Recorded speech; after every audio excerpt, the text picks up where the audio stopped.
আসসালামু আলাইকুম ওয়া রাহমাতুল্লাহি ওয়া বারাকাতুহু। আলহামদুলিল্লাহি নাহমাদুহু ওয়া নুসাল্লি আলা রাসূলিহিল কারীম, আম্মা বা'দ। প্রিয় দর্শক, আপনাদের সবাইকে স্বাগত জানাচ্ছি দৈনিক আমার দেশের মাহে রমজানের বিশেষ আয়োজন রমজানের আমলে। রমজানের আমলে আমরা আজকে একটি অত্যন্ত গুরুত্বপূর্ণ সময়োপযোগী আজকের জন্য এখনকার জন্য দরকারি সেই আমল নিয়ে কথা বলবো ইনশাআল্লাহ। আমরা জানি যে আজকে কিন্তু অলরেডি শুক্রবার শুরু হয়ে গেছে এবং ২০ রোজা আজকে হবে। তো সুতরাং এই আজকে যখন সূর্য অস্ত যাবে তখন ২১ রোজা শুরু হবে এবং আজকে সূর্য অস্ত যাবার পরেই একটি আমল রমজানে শুরু করতে হবে। আমরা ইতিমধ্যে জেনেছি যে রমজানের শেষ ১০ দিন হলো রাসূল সাল্লাল্লাহু আলাইহি ওয়াসাল্লাম প্রথম ২০ দিনের তুলনায় অনেক বেশি আমল করতেন এবং সর্বোচ্চ আমল ইবাদত করতেন এই শেষ ১০ দিনে। শেষ ১০ দিনে রাসূল সাল্লাল্লাহু আলাইহি ওয়াসাল্লামের সবচেয়ে বড় আমল যেটি ছিল এবং এই শেষ ১০টি দিনকে জুড়ে যে আমল পরিব্যাপ্ত ছিল সেটি হলো ইতিকাফ। আম্মা জান আয়েশা রাদিয়াল্লাহু তাআলা আনহা সহিহ মুসলিমে বলছেন, ইআতাকাফা রাসূলুল্লাহ সাল্লাল্লাহু আলাইহি ওয়াসাল্লাম আল আশর আল আওয়াখির মিন রমাদান হাত্তা তাওয়াফাহুল্লাহ। রাসূলুল্লাহ সাল্লাল্লাহু আলাইহি সাল্লাম আমৃত্যু যতদিন বেঁচে ছিলেন ততদিন তিনি রমজানের শেষ ১০ দিন ইতিকাফ করেছেন এবং ওয়াতাকাফা আজওয়াজুহুন্না বা'দাহু, এবং আল্লাহ নবী সাল্লাল্লাহু আলাইহি ওয়াসাল্লাম যখন দুনিয়া থেকে চলে গেছেন তখন তার স্ত্রী রমজানের শেষ দশক ইতিকাফ করেছেন। বুঝতেই পারছেন যে ইতিকাফ এমন একটি আমল যে আমল নবী সাল্লাল্লাহু আলাইহি ওয়াসাল্লাম আমৃত্যু করেছেন, প্রতি বছর করেছেন। এক বছর তিনি ইতিকাফ করতে শুরু করে তিনি ভেঙে ফেলেছিলেন, সেজন্য তিনি ওই পরের বছর ওই ইতিকাফটা তিনি কাজা করেছেন।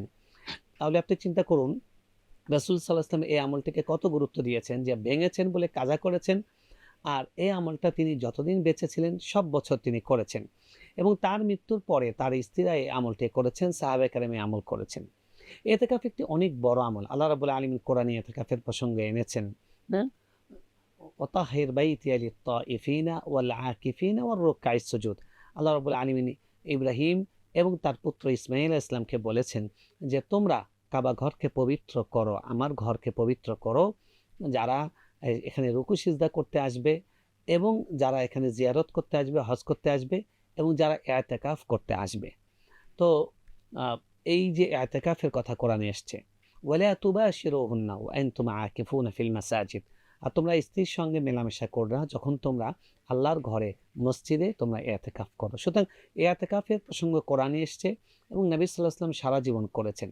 ইতিকাফ এমন একটি আমল যেই আমলের মতো কোনো দ্বিতীয় আমল একটা মানুষ তার জীবনে করতে পারে না।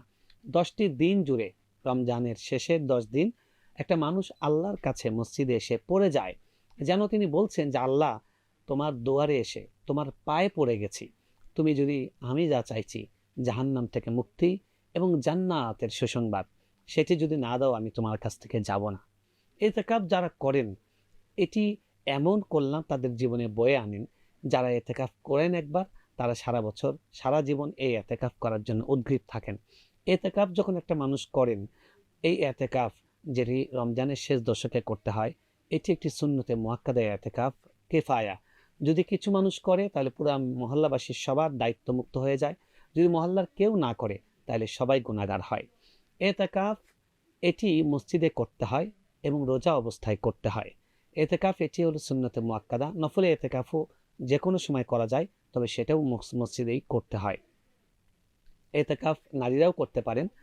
নারীরা যদি মসজিদে নিরাপদ পরিবেশ থাকে, যদি ওরকম ব্যবস্থা থাকে, যদি আমাদের দেশে নেই অন্য দেশে আছে, সেখানে করতে পারেন। আম্মাজান যারা তারা মসজিদেই করেছেন, সেটা না হলে তারা বাসায় করতে পারেন। বাসায় তারা যে জায়গায় নামাজ পড়েন সেই জায়গাটাই তারা ইতিকাফ করবেন, সেখান থেকে তারা বের হবেন না। বাথরুম বিশেষ মানবিক প্রয়োজনের ছাড়া, অর্থাৎ প্রাকৃতিক প্রয়োজন ছাড়া তারা আর ইতিকাফ থেকে মসজিদ থেকে বের হবেন না, ইতিকাফের জায়গা থেকে বের হবেন না। ইতিকাফের অনেক কল্যাণের মধ্যে একটি বৃহত্তম কনফার্ম কল্যাণ সেটি হলো যে আমরা জানি যে রমজানের সবচেয়ে বেশি মূল্য যে কারণে সেটা হলো কোরআন নাজিলের কারণে, আর কোরআন নাজিলের রাত হলো লাইলাতুল কদর এবং এই রাতের মর্যাদায় আল্লাহ রাব্বুল আলামিন কোরআনে একটি স্বতন্ত্র সূরা আল কদর নাজিল করেছেন। ইন্না আনজালনাহু ফি লাইলাতুল কদর ওয়া মা আদরাকা মা লাইলাতুল কদর। এই কদরের রাতটি এই রমজানের শেষ দশকের মধ্যেই নিহিত রয়েছে। যিনি এতেকাফ করবেন তার প্রথম লাভ যেটা, তিনি কনফার্ম লাইলাতুল কদর পাবেন। যেই লাইলাতুল কদরের ইবাদত মানে হাজার মাসের চেয়েও শ্রেষ্ঠ ইবাদত। এবং রমজানের এই এতেকাফ থেকে দ্বিতীয় যেই অর্জন কনফার্ম, সেটি হলো যারা এতেকাফ করবেন মসজিদে, তারা এই 10 দিন 5-10-50 ওয়াক্ত নামাজ তাকবীরে উলার সঙ্গে পড়ার সুযোগ পাবেন। তৃতীয়ত, যারা এতেকাফ করবেন তারা চোখের গুনাহ থেকে বাইরে, আমরা যখন চলাফেরা করি, বিশেষ প্রয়োজনে বাইরে যাই, আমরা কিন্তু পরনারীকে, বেপর্দা নারীকে দেখি, চোখের গুনাহ হয়, হারাম অনেক কিছু আমাদের চোখে পড়ে। তো আমরা যদি মসজিদে এতেকাফ করি তাহলে আমাদের কিন্তু সেই গুনাহটি হয় না। তো নিশ্চিত রূপে আমাদের চোখের হেফাজত এই রমজান মাসে এতেকাফের মাধ্যমে সম্পন্ন হয়। এছাড়াও এতেকাফের আরও অনেক অনেক অনেক কল্যাণ এবং লাভ রয়েছে। আপনি এতেকাফ যদি করেন, তাহলে যদি শুধুমাত্র ফরজ নামাজ পড়েন আর ঘুমিয়েও কাটিয়ে দেন বাকি সময়গুলো, আপনার 24 ঘন্টা প্রতিটা মুহূর্ত, প্রতিটা সেকেন্ড আপনার আল্লাহর ইবাদতের সওয়াব লেখা হবে, কারণ আপনি মসজিদে আছেন। যতক্ষণ মসজিদে আছেন ততক্ষণ পর্যন্ত আপনি কনফার্ম ইবাদতের মধ্যে আছেন। ইমাম জহুরী রহমতুল্লাহ আলাইহি বলছেন যে অত্যন্ত বিস্ময়কর, অত্যন্ত পরিতাপের বিষয়, এতেকাফ এমন একটি ইবাদত যে ইবাদত আল্লাহর নবী সাল্লাল্লাহু আলাইহি ওয়াসাল্লাম মৃত্যু পর্যন্ত কখনো ত্যাগ করেনি। সেই ইবাদতটি আমরা অনেক মানুষ আছি যারা জীবনে কখনোই করিনি। যেটা নবীজি কখনো ত্যাগ করেননি সেটা আমি কখনো করিনি, এটা কিভাবে হতে পারে একজন মুসলমানের ক্ষেত্রে? তাই আমরা বলবো যে আজকে সন্ধ্যার আগে, অর্থাৎ মাগরিব হওয়ার আগে, সূর্য অস্ত যাওয়ার আগেই আজকে এতেকাফ শুরু হবে।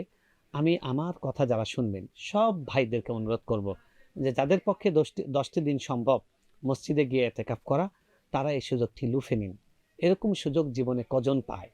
আপনি আমি দুনিয়া থেকে চলে যাব, আল্লাহর জন্য আমরা কয়টা দিন কয়টা ঘন্টা দিতে পারছি? 10টি দিন যদি আমরা মসজিদে এতেকাফ করতে পারি, তাহলে এই 10টি দিন 24 ঘন্টা করে কতগুলো সময় আপনি চিন্তা করে দেখুন। এই দীর্ঘ সময় আল্লাহকে আমরা দিলাম। এবং এই এতেকাফের ফজিলত সম্পর্কে দঈফ একটি দুর্বল বর্ণনা এসছে যে যে ব্যক্তি এতেকাফ করবে তার জন্য একটা পরিপূর্ণ হজ এবং ওমরার সওয়াব দেওয়া হবে। সুবহানাল্লাহ। সুতরাং আসুন না, নবী সাল্লাল্লাহু আলাইহি ওয়াসাল্লামের প্রিয় এই আমল, এটা আমরা করার চেষ্টা করি।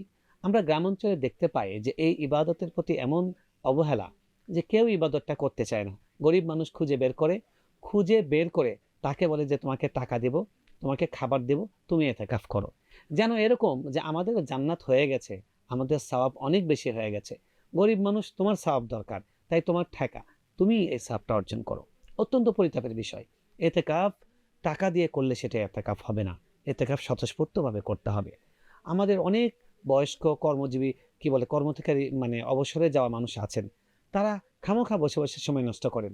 আপনারা কিন্তু এতেকাফ করতে পারেন। অনেক ছাত্র ভাই আছেন যারা রমজানে তেমন কোনো ব্যস্ততা নেই, আপনারাও কিন্তু এতেকাফ করতে পারেন। তাই আসুন না, আমরা সবাই এতেকাফ করি। আল্লাহ রাব্বুল আলামিন আমাদের সকলকে এতেকাফ করার তৌফিক দান করুন এবং লাইলাতুল কদর লাভ করার তৌফিক দান করুন। আজ এ পর্যন্তই। আসসালামু আলাইকুম ওয়া রাহমাতুল্লাহি ওয়া বারাকাতুহু।